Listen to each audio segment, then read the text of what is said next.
Welcome to Read, Pray, Write, Spiritual Reading for Modern Life. I'm the host, Jean Kelly, and today we are gifted with the presence of Jessica Gerhardt, who is a singer-songwriter whose musical work ranges from ukulele-driven indie to femme anthems and folk. Her influences, she says, are the spiritual band of artists such as Sufjan Stevens and Audrey Assad. And she has a debut full-length album called Alight Beyond the Sea. And she says it's an effort to lay claim to a personal spiritual identity. And so in addition to composing all 10 songs on the record, she hand-embroidered an illustration for each one, as well as the album cover, which is just amazing. So from that, you can learn, in addition to being a musical artist, she's a visual artist, she's a writer, she's a music worship leader, and my favorite of all credentials is that she's currently teaching theology at Immaculate Heart Catholic School in Los Angeles, and she recently got married. So welcome, Jessica. Can't wait to talk. Yeah. So happy to be here. Thank you for inviting me. Yeah, thanks. So Jessica kind of has her ukulele nearby because she has played for us one of her songs and offering that as a opportunity to try out Audio Divina. So she and I are collaborating on a little guided meditation to understand how music can be prayer when we approach it with attention. And so look for those links on the show notes and YouTube, as well as on our website, www.readpraywrite.com, and all our socials for Intentional Path Media.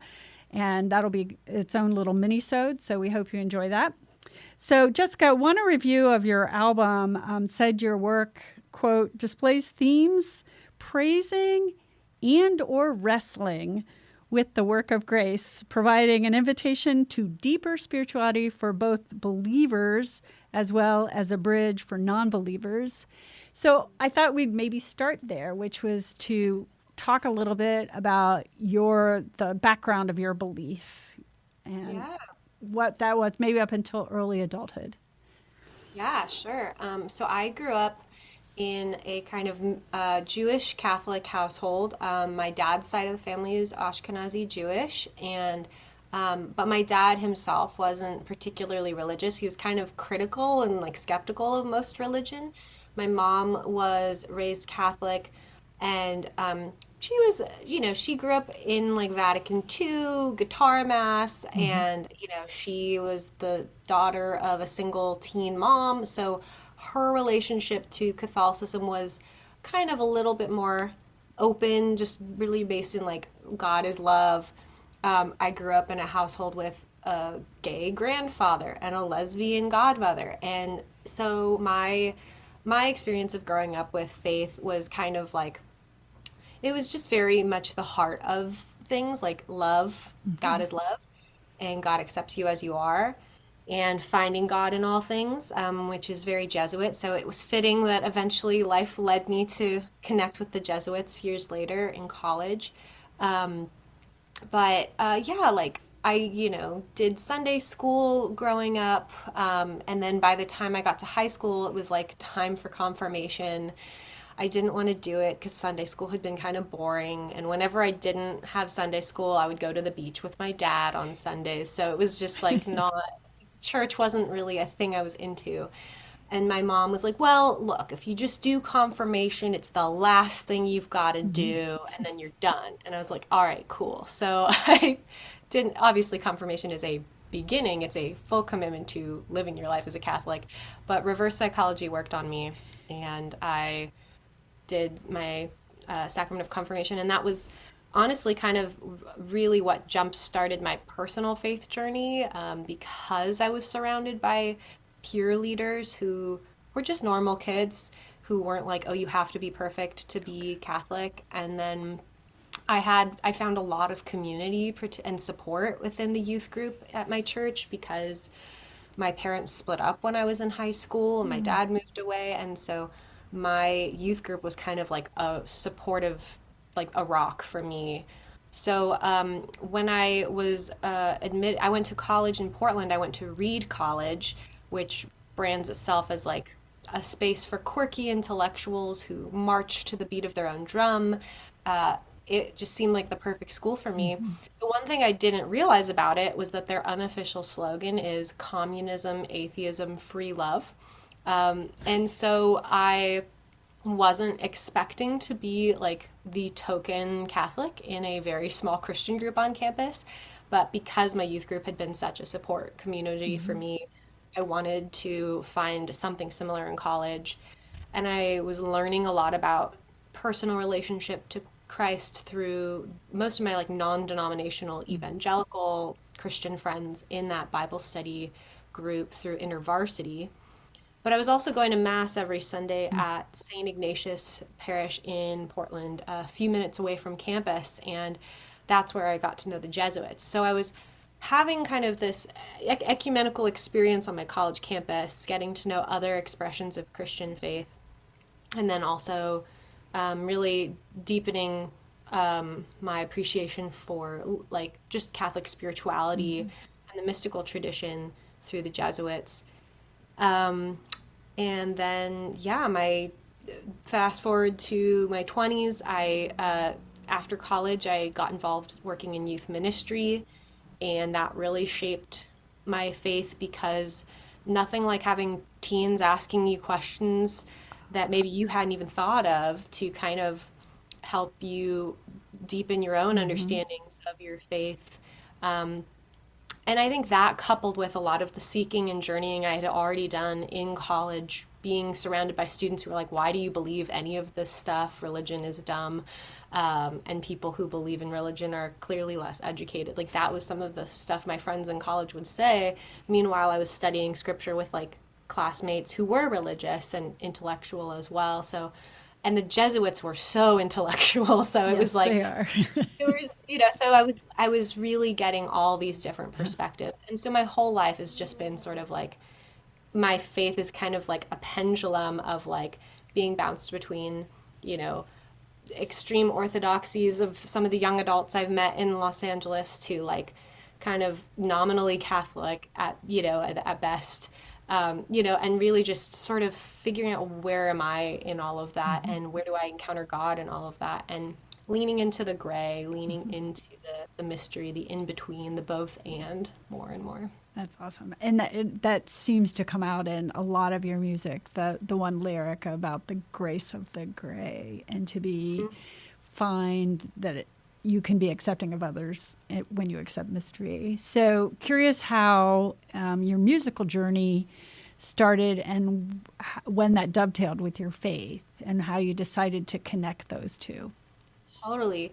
Yeah, I mean, I grew up, I think the first song I wrote was when I was like 8 years old. I grew up in a household with a lot of music playing all the time. My parents liked, Motown, classic rock, new wave, R&B, so smooth jazz. So I had a lot of that going on in my childhood, and I wrote my first song when I was 8, and then I started writing songs with my childhood best friend when we were 9. And I didn't play an instrument yet. I just kind of would get melodies in my head, and I would just remember them, and I'd write down lyrics and just like have these melodies to these songs in my head, and I could sing them, but I didn't have anything to play with them. I was also doing like a theater program growing up, so it was a nonprofit for students from like low income and difficult family circumstance situations. So it was this great program that gave us like an artistic and creative outlet that we might not otherwise have access to. And I did get to sing and perform on stages, so I was like exposed to singing and music and songwriting through that. And it wasn't until when I was about 14, I started playing ukulele after a friend who had given me one for a birthday treated us to a lesson. And so we went for the ukulele lesson, and after that was it for her. She's doing filmmaking now, but I was like, this is the thing I want to do for life. So I just got really into teaching myself to play and finding songs and finding chord charts. and then teaching myself my own songs that I had written that I didn't have an instrument to support me in before. So yeah, songwriting was always kind of a hobby on the side. Especially after my parents split up, it was this emotional outlet. Songwriting and playing was just like a way for me to pour my heart into something to get that emotional release. And then in college, I, found some dorm mates to jam with, and we started a band. And when we would play at open mic nights on campus and stuff, my friends were like, this is like, you're pretty good. Like, you should maybe think about doing this. And I was like, I don't know. Like, I had a plan. My life plan was, to be a psychologist, therapist. And so when I was singing or praying one night alone in the chapel during an all-night vigil through the Christian group on campus, and I was all by myself and just singing, and I felt like God's voice kind of interrupted me and was like, I want you to do this. And I was just kind of like, do what? Sing in the chapel on Saturday nights at 1 or 2 in the morning? And it felt like this voice was like, look at the doors I'm opening for you. Look at the people in your life who are affirming this gift that you have, that I've given you. Follow that. And I argued with that voice because I was honestly like, well, what if I become successful and I turn into a jerk and lose sight of what really matters? Or what if I am so desperately pursuing it for so long and I just am I just seem very desperate, pathetic, like thirsty, wannabe. And God was like, do you trust me? And I was like, I guess if you're God, I have to trust you. So I decided, okay, I guess I'm not going to pursue my psychology therapist life path.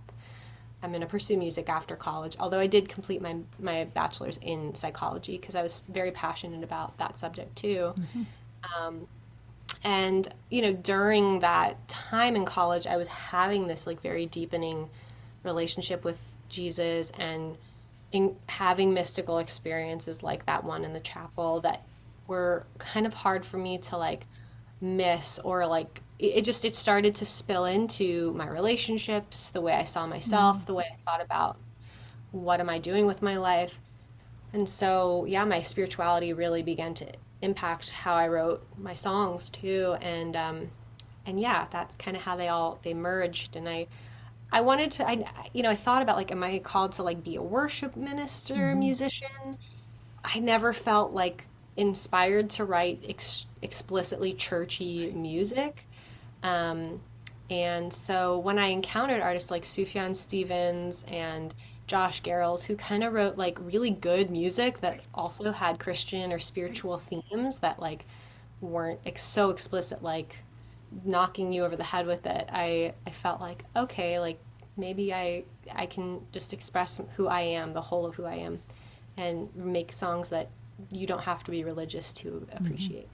Yeah, I can see now, knowing a little bit more of your background, of that real openness allowed you to be in the gray and make those bridges because you stayed connected to an ecumenical.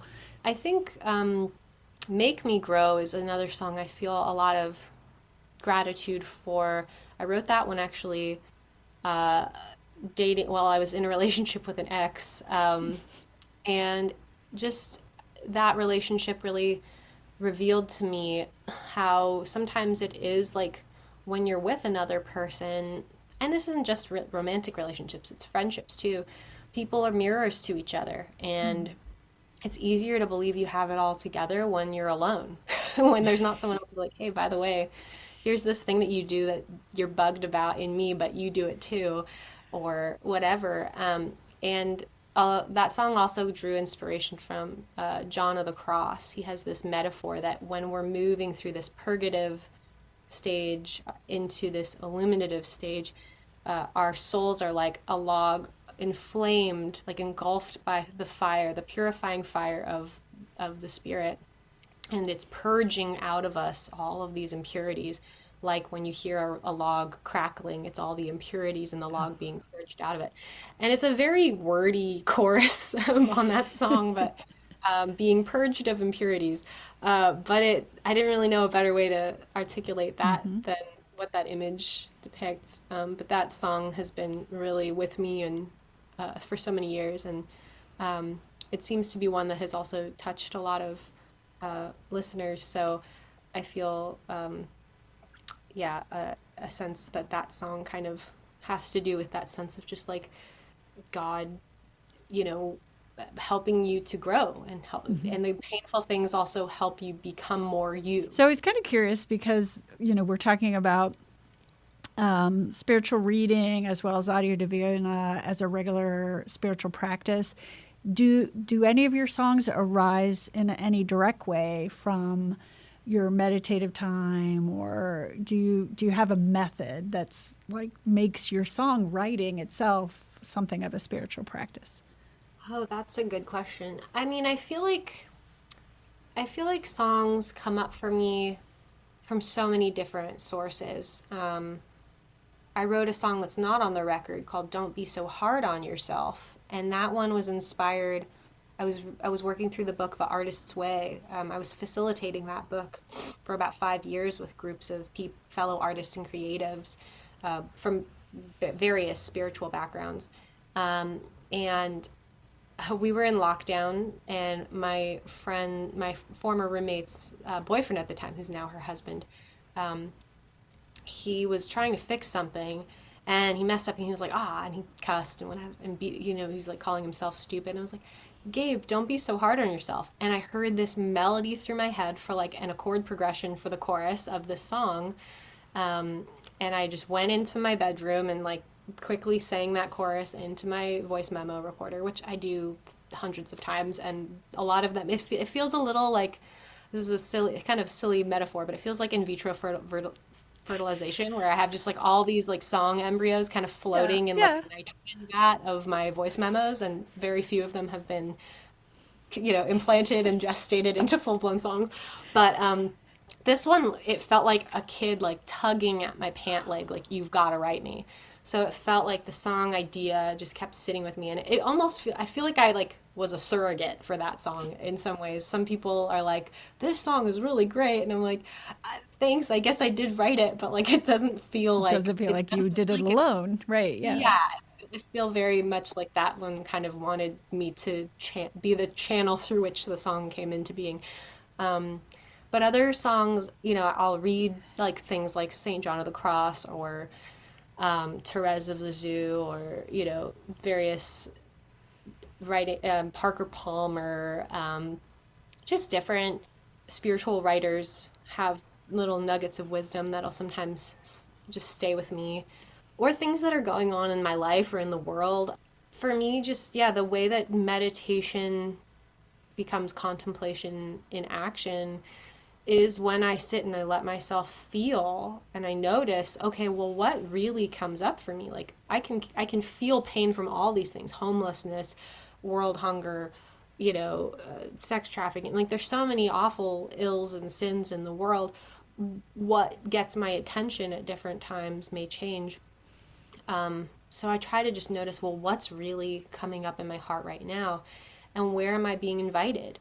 Am I being invited to give charitably? Am I invited to maybe join a local community group and like start going to a weekly protest, or to show up for various actions or get involved in those?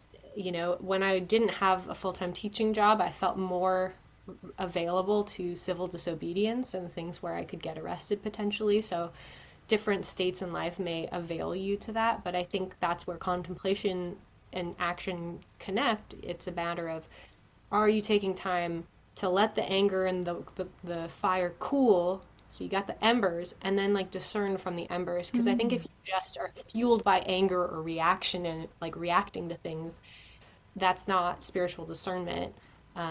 So if you're only driven by emotion, you're gonna burn out. So it's important to like, okay, I feel this emotion, I notice this emotion, let me sit with this emotion, and now what do I do with it? How do I respond, not react to it? And I think that takes spiritual and like emotional sobriety and practice, because we're human. We see an injustice and we want to rage at it right away, but how we can really have action that is sustainable requires like more That is being. such helpful advice, because I think that I've heard before the curse of the liberal is, or the progressive, is that you feel it is your job and your job alone to do something about everything.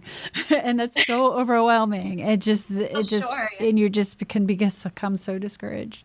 So I'm kind of looking at our time, and I wanted to give you an opportunity to just talk about anything that you think's important to your work as a creative and your faith. Oh, wow. Yeah. I think for me, the reading The Artist's Way was really pivotal because it is this book, Julia Cameron's not a particularly like religious, but very spiritual person. And that book, centers on how God is creator.